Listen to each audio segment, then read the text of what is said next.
आता सकाळचे 5 वाजले. 3 वाजेपासून उठून चालू पावसामध्ये ब्रह्मगिरीला प्रदक्षिणा मारायचा विचार मला नाही माहिती कोणाला आला होता, पण चला जस्ट बघूया.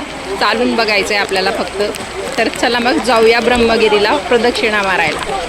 इतक्या पावसाचं चप्पल घालून कोण चालतं गौतम ऋषीच्या मंदिरापर्यंत.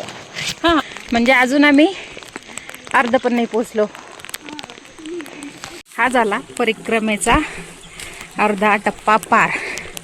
आणि या 240 पायऱ्या पण पार झाल्या आहेत. हे आहे श्री अहिल्या गौतम ऋषी मंदिर. आणि इथून आता उतरायचं आहे.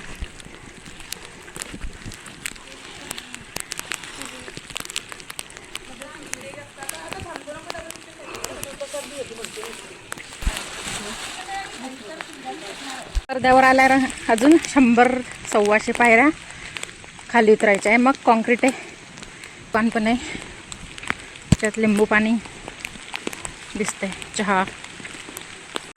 ब्रह्मगिरीची परिक्रमा केल्यानंतर असा थाटात व्हिडिओ बनवायचा असतो.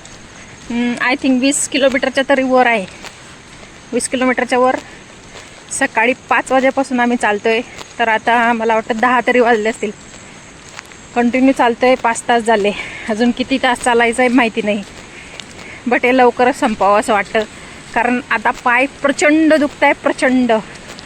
आणि पाऊस कंटिन्यू चालू आहे. 5 मिनिट गॅप घेतो, पाऊस कंटिन्यू येतो. म्हणजे भिजतच चालू आहे सकाळपासून ट्रेकिंग.